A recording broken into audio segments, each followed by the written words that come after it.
Welcome viewers once again to TV Makaribi, and this morning we are here to continue with the message of the Lord.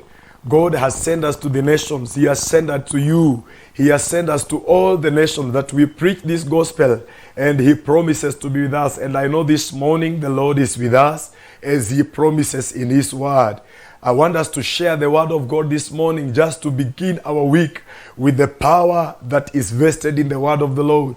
And I want you to join me this morning as we share on the topic, with God on our side, we are a majority for exploits. With God on your side, you are a majority for exploits. With God on your side, you are a majority for exploits. This excites my heart when I read 2 Kings chapter number 7, verse 3 to 11. 2 Kings chapter number 7, verse 3 to 11. And the Bible says, "Now 4 men who were lepers were at the entrance of the city gate, and they said to one another, 'Why do we sit here until we die? If we say we will enter the city, then the famine is in the city, and we shall die there. And if we sit still here, we will also die. So now come, let us go over to the army of the Syrians. If they spare us alive, we shall live, and if they kill us, then we shall die.' So they arose in the twilight and went to the Syrian camp. But when they came to the edge of the camp, no man was there. For the Lord God had made the Syrian army hear a noise of chariots and horses, the noise of a great army. They had said to one another, 'The king of Israel has hired the Hittite and Egyptian kings to come upon us.' So the Syrians rose and fled in the twilight and left their tents, horses, donkeys, even the camp as it was, and fled for their lives. And when these lepers came to the edge of the camp, they went into one tent and ate and drank, and carried away silver and gold and clothing, and went and hid them. Then they entered another tent and carried from there also, and went and hid it. Then they said to one another, 'We are not doing right. This is a day of good news, and we are silent and do not speak up. If we wait until daylight, some punishment will come upon us. So now come, let us go and tell the king's household.' So they came and called the gatekeepers of the city. They told them, 'We came to the camp of Syrians, and behold, there was neither sight nor sound of man there, only the horses and donkeys tied, and the tents are as they were.'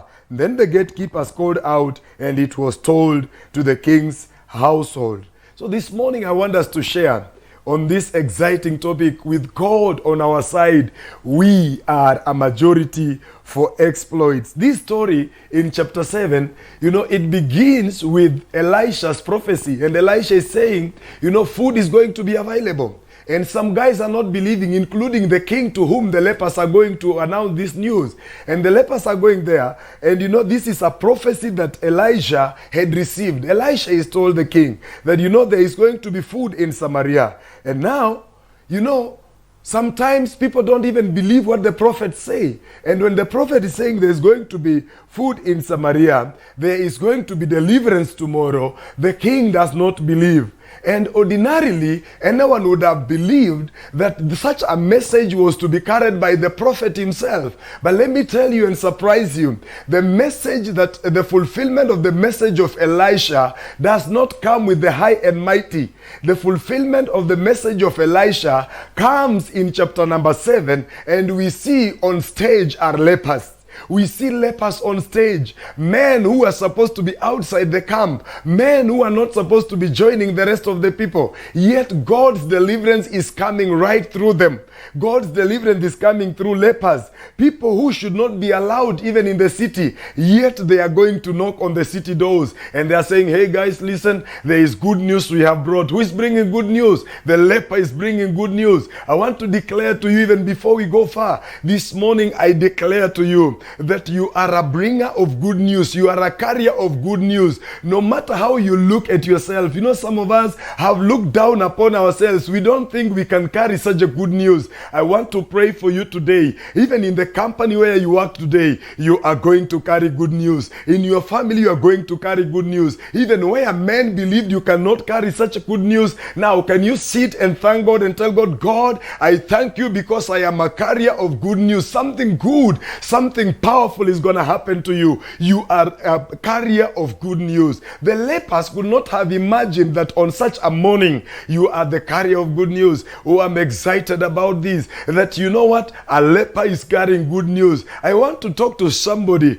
who life has relegated to leprosy. Life has put you in a place of leprosy. You are a leper by the way people look at you. You are a leper the way life handles you. Let me tell you, the world will be surprised when finally early in the morning you knock with good news. When early in the morning you will be on the city gates knocking and telling everyone how good the Lord is, how good the God we serve is. This morning I want to pray that as we speak this word of the Lord, somebody, you are encouraged that you are going to carry good news no matter what life has given you. You know what? Lepers were seated at the gates and they were saying, oh guys, when we sit here we will die. When we go we will die. What is the fate for us? The fate for us is enshrined in the fact that we can make a move, and a move towards food. Oh my goodness, I want to thank God for you that today, don't stop moving. Don't stop moving. When God has called you and life has put you in a particular place, don't stop moving. Don't stop even planning. Continue planning. Continue thinking. Continue doing the work of the Lord. Why? You never know when God will lift you up to carry good news. You never know when God will lift you to go and knock on city gates. This morning, I want to bring some truth from the Word of God. This morning, I want us to learn from this story. What is it that we can learn from this story as we live the life that we are called to live here on the earth? What is it that we can learn from this story? Number one, there are lessons we can pick from this story. Number one, no matter the situation at hand, never doubt the ability of God in your life. No matter the situation at hand, never doubt the ability of God in your life. Never doubt the ability of God in your life. You know what? There is something that God has put in you. Maybe you do not know that it is there. The lepers did not know that God would use them. The lepers did not know that the deliverance of Israel was to be found in their leprosy, because ordinarily lepers were to sit outside the gate. But here is a leper who is going towards the gate. There is something God has deposited in you. There is something of God in you, and this is what God will use. No matter the situation at hand, never doubt the ability of God in your life. Malachi chapter 3 verse 6. God does not change, and because God does not change, He changes situations. And because God does not change, He has no favorites. He uses a willing vessel. And if a leper is willing to be used by God, God uses a leper. Let me tell you this: God does not use men because they have money. God does not use men because they have bodies. God does not use men because they have what it takes. He uses men because He can trust them, number one. He uses men because He knows they can be faithful. He uses men because He knows they are willing to be used. Is there a leper who is willing to be used? Yes. An army will be in the barracks and God will use a leper. I want to pray for somebody who feels inadequate in themselves. There is something in you that God can use to change nations. There is something in you that God can use to transform even counties. There is something in you that God can use in our generation to change ministry. I want you to open yourself to the grace of God. Open yourself to the grace of God. Why? Because no matter the situation, there is something in you that God can use within that situation. Are there things you feel you cannot do? Look just inside yourself. Do a proper reflection and tell God, God, I am here to listen from you. What are you saying? And you say, I am moving by faith into the next level that God has called me. Why? No matter the situation at hand, never doubt the ability of God in your life. You know, it is not you doing, it is God. It is not you. When Moses' rod is in Moses' hand, people call it Moses' rod. But then it changes into God's rod. Now, whatever is ours, when we submit it to God, He uses it for His glory. And you know what? There is something about you, something in you, and that is what God is going to use to change situations around you.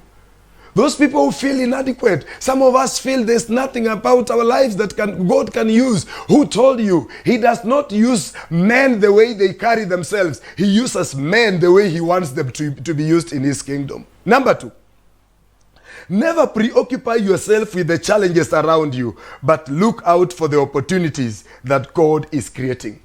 Never preoccupy yourself with the challenges around you, but rather look at the opportunities God is creating even within that bad situation. The lepers looked at themselves and said, guys, between us and leprosy, we have isolation. And between us and our hunger, we have the Syrian camp.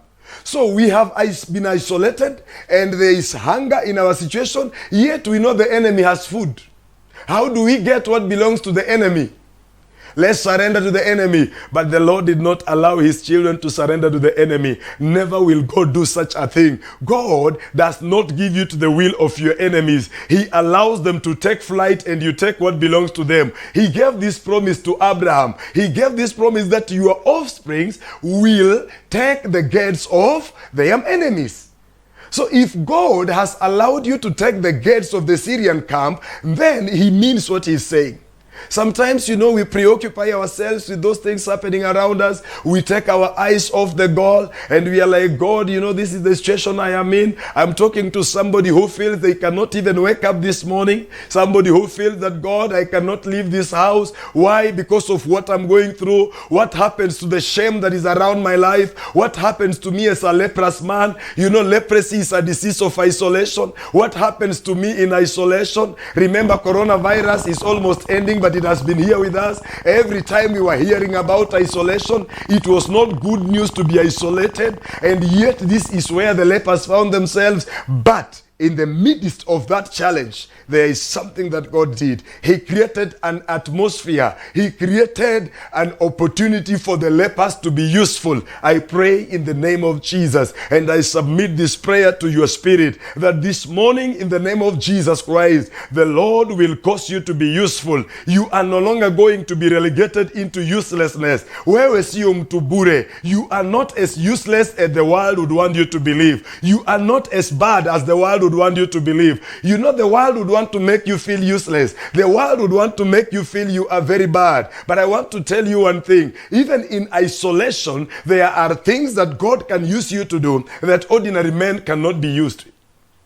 So this morning, I want you to look at this positively, that there are things that within those challenges, God can still do. God can still make us useful. Oh, somebody, you can raise your voice and say, God, I am useful. Even no matter what life wants me to feel, no matter what situations want me to feel, I still feel I am useful to the kingdom of God. I may be useless, yes, because leprosy makes me useless and isolated, but God, I am not useless as the world wants me to believe. I rather believe the report of God. What is the report of God? Even in the midst of challenges, God will still create room for you to be useful. Amen. Number 3, develop an attitude of expectancy if you have waited for God. Develop an attitude of expectancy. Anytime you are where you are, expect something from the Lord. Wherever you hear the Lord is passing, expect something from the Lord. Whenever you interact with the Lord, when you read the word of God, when you hear messages about the Lord, may you always open your heart. Let your heart be expectant from the Lord. Why? Expect in the name of Jesus Christ. There are things that God has promised you and He will always do them. Anytime you are even down, anytime you feel like you are worthless, anytime you feel like you are a leper, I want you to raise up your faith and say, God, I still expect you to come through. Why? Because you have promised and you will do as you have promised. This morning, I want you to get excited about this and take it in your heart and let it grow in your heart that God has promises He has made. And if God has made promises, He will fulfill those promises in the name of Jesus Christ. The Lord has promised you a number of things. And how do you know the promises of God? Some of us would want to get the promises of God from what man tells us. The promises of God are in His Word. The promises of God are in His Word. The Word of God carries the promises of God with themselves. When you read this Word, you interact with a God who used lepers. When you read this word, you interact with a God who used even a donkey. When you read this word, you will interact with a God who has used ordinary men to do extraordinary things. And here you are, an ordinary man. An ordinary man as you are, God is ready to use you in the name of Jesus Christ. There are things that God has said about you, and these things will come for sure to pass. When God says they should, He means these things will come to pass. I want you to know this morning, that the God who has promised you, you must make sure that you are deliberate in your relationship with Him.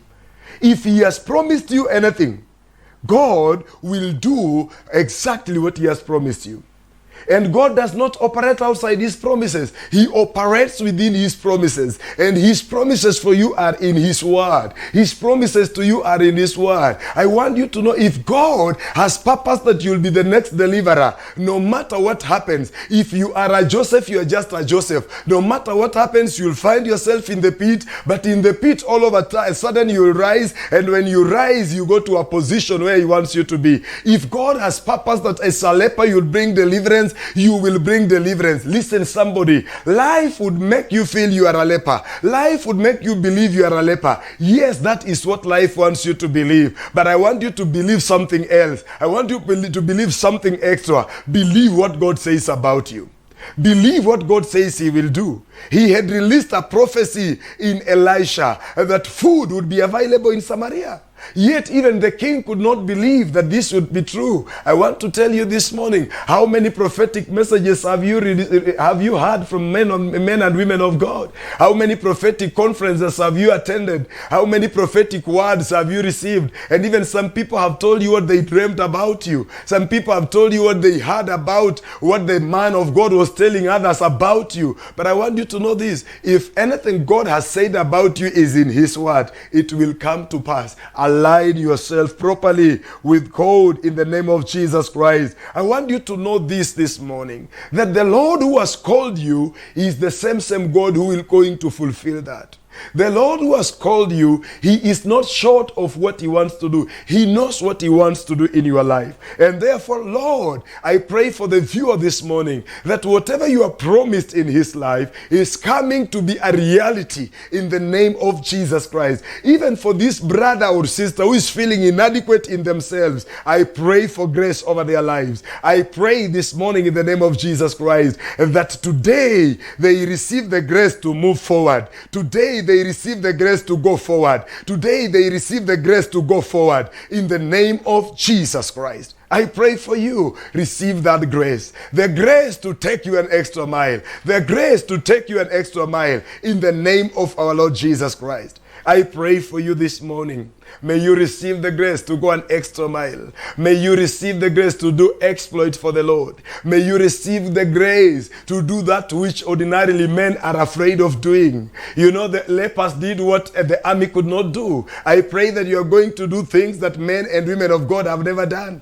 I pray for you who believe the Lord with all your heart, yet you are not a pastor, you are not anything in the ministry. You will begin to do things that men have never done. Once you believe that God is with you, you will do these things in the name of the Lord. I submit to you this morning, may you learn to sit there and wait for the Lord. Learn and wait for the Lord. Wait for the Lord's direction.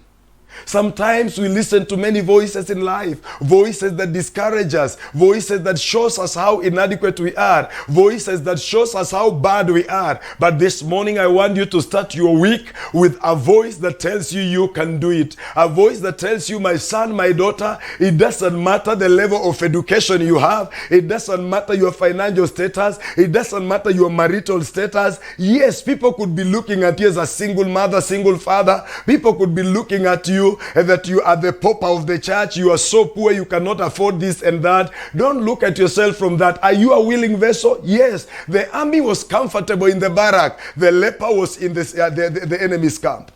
The leper was plundering the camp of the enemy while the army was at rest. I want to tell you, there are things you will do that men will not. There are things God will use you to accomplish. There are things God will use you to accomplish. Believe what I'm telling you this morning. Why?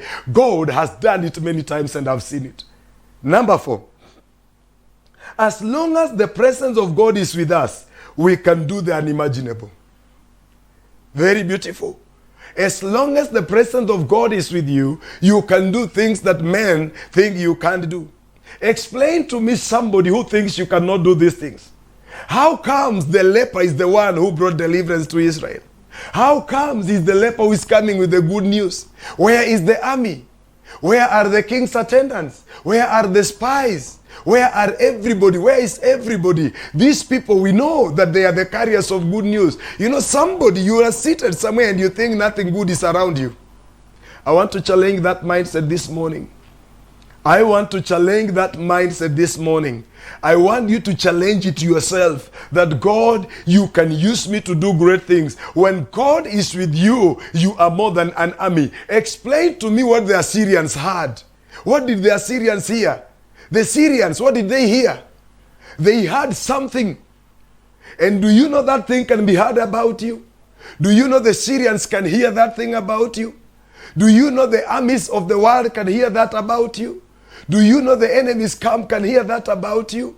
When God is involved in your issues, you have more than enough power. When God is involved in your battles, you have more than enough grace. May that grace come upon your life this morning. Even you who looks at yourself that God, I have nothing to offer. You have everything when God is with you. And that's what I'm saying. As long as the presence of God is with us, we can do unimaginable things. As long as the presence of God is with us, we can do great things. We can do exploits for the kingdom. We can go into places that people fear. We can take on the giants of Ephesus. We can take on any challenge and say, God, I am here. And I know you are right inside this challenge. You know what? Meshach, Shadrach, and Abednego understood this principle so well, more than many of us do. And they told the king, King, listen.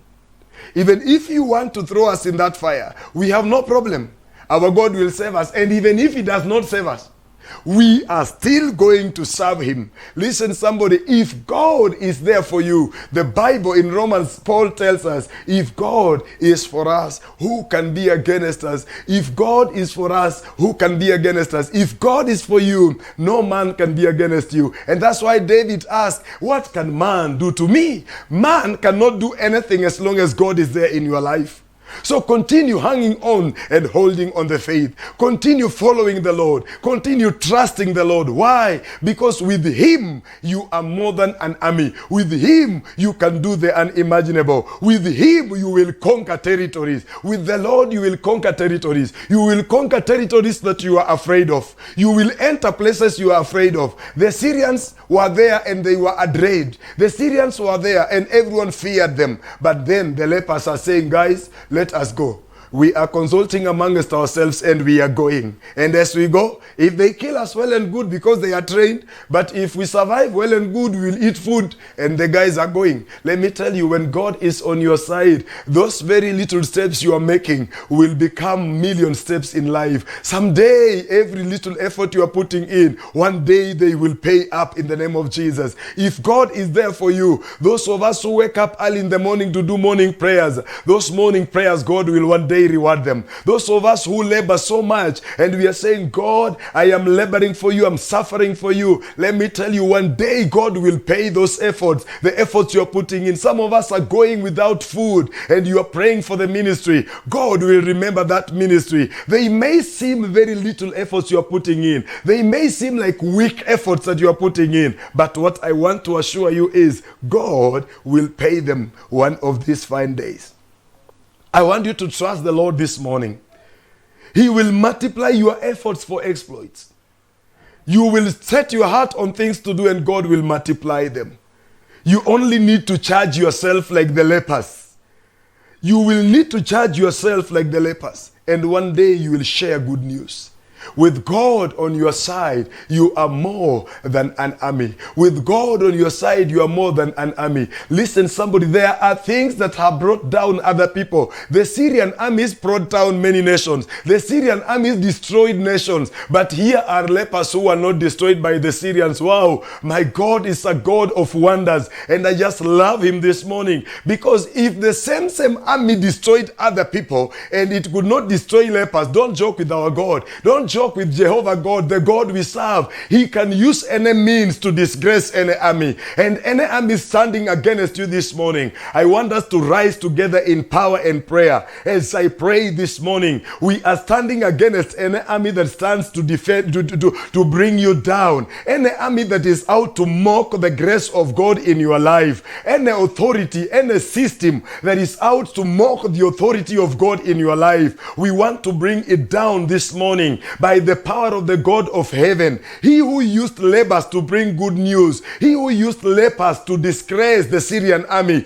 He is the same God still in heaven. And I want to pray in the mighty name of Jesus Christ. Whatever it is that is bothering you, whatever it is that is out to disgrace you, whatever it is that is mocking the glory of God in your life, this morning I pray the grace of God is so much sufficient, and the anointing of God, as I pray, comes to you in the name of Jesus Christ. Receive an anointing to overcome any army. Receive an anointing to stand against any foes in the name of Jesus Christ, because God is the one causing you for exploits. You are with God and you will not be defeated. You are with God and you will not go down. I pray for you this morning. May you receive that grace. May you receive the grace of the Lord, the grace that will move you forward, the grace that will send you into territories that were occupied by enemies, the grace that will cause restoration in your life. Whatsoever you have lost, be it health, may it come back to you in the name of Jesus Christ. Those of us who have lost our jobs, I pray for the grace of restoration that brought back what the Syrians had into the camp of Israel. May everything you have lost be restored back to you in the name of Jesus Christ. I pray that the grace of the Lord shall move you forward. I pray in the mighty name of Jesus you will not be defeated. I pray that as you start this week, the power of God will be with you. I pray that the grace of God shall carry you into territories that you are once afraid of. In Jesus' name, I believe and pray. Amen. Amen. Thank you, viewers. God bless you. God bless you as we continue sharing His word, as we continue being there for the kingdom, as we continue together in the name of Jesus Christ. Once again, I extend my gratitude to our crew in the TV station for the good work you guys are doing. May God bless you. May God expand your territories. And even for the management of the TV station, God bless you for allowing His people just get the gospel from this channel in the name of Jesus Christ. May God take you places. May God expand your business, empire, and territories. In Jesus' name, I pray and believe. Amen. Amen.